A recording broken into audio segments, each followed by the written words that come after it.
Okay guys, we're gonna go to my Incognito compost pile underground where nobody can see it. It's right over here. Check this out. So I got all my food scraps here. I'm out here at nighttime because I don't want anybody to see me burying my food scraps. So I'm just being kind of low-key about this. Now, if you can see, I'm surrounded by apartments. If you look up here, so there's apartments. My house is there. We got more apartments over here. So this is a parking strip. You can see there's some cars along here. So there's really just like a 3-foot strip of area that I have, but eventually I'm gonna plant a tree here. So what I did is I dug a hole. This is the native soil. I dug a 3-foot approximate radius or diameter all the way around like this. And then I went down about 2 feet and I first dumped in some of my old potting soil, probably like 8 of my 5-gallon pots. And then I always try to mix in either this right here. This is the wood chips. Breaks down super fast. It's a combination of all types of leaves, wood chips, different plants here in San Diego, and they just grind it all up. To make this Incognito, I'll usually scrape all this mulch. I'll have a lot of this, but I'm kind of running short. Sprinkle this over the top of your pile, and what it does is it'll just kind of make your pile disappear, because you want to be incognito. If you live in the city and you're trying to do composting, making a big compost pile is not going to be very practical. It's going to be an eyesore. I'm obviously getting low on this mulch. I need to pick up some more. So make sure you're always picking up more wood chips and keeping like a 3-inch layer over all of your plants. So once I do this for about a year in one spot, then I'll find another location, because what I'll do is I'll plant a tree here later. So this will be a fruit tree after about a year of composting in the same hole.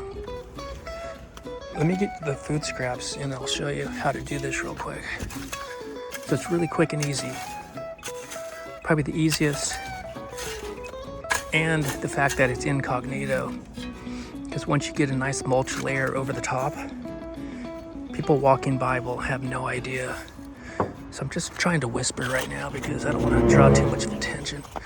So remember, get your carbon source, this type of egg carton material. Avoid the anything printed. This is excellent, breaks down really quick. And again, the worms will really appreciate that as well. Let me get the food scraps. So what I have is all the components you need, all your kitchen scraps, which for me it varies all the time. I'm getting different scraps all the time. I do eat quite a bit of eggs, so same with paper towels. All these things oftentimes will go right in the trash can or into the landfill. Not very good for the environment. So let me show you what's in here. You can see there's avocado pits, eggshells, vegetable peels. So what I do is every time I bury something, I'll do it in different spots. So maybe a couple days ago I buried something here. Well, then I'm gonna dig a hole here in a few more days, and then I'll do it over here. So try to do a system, so you're going around in a circle. So each time, by the time you get to the old place you dug, it's already been decomposed. So it works out perfectly. You just have to kind of remember where you dug. I'm gonna try right in the middle, because I don't think I've dug right in the middle in a long time. So what I do is I just scrape the mulch out of the way. Always keep like a 3-inch layer of mulch. Leaves, dried up wood chips, stuff like that, and that'll protect the soil and all the insects and microbes. So get it down like that, kind of push everything to the side. but I'll just go down. Just about like that. I'm just gonna set this to the side. Okay. Try not to intermix too much of the mulch. You can do some. You do want some in there. Let me show you all the eggshells. This is incredible for your garden. All the eggshells, calcium, banana peels, another great source of potassium, the coffee grinds, nitrogen. So everything in there is absolutely wonderful for your garden. So now you can see it's down in there. I'm gonna just go like this, kind of cover it up. Usually I have more than this, more food scraps. Just kind of give it a little jab at it. So we're gonna take that mulch, push it back,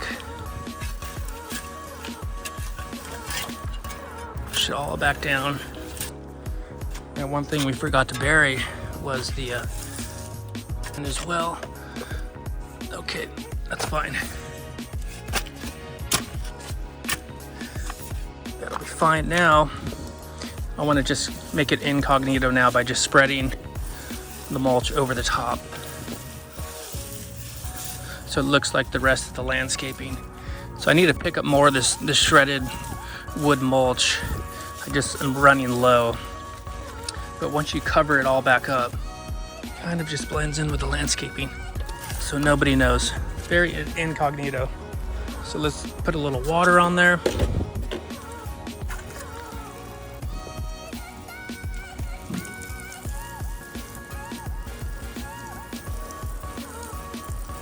I usually will do this with a hose and soak a lot of water in here,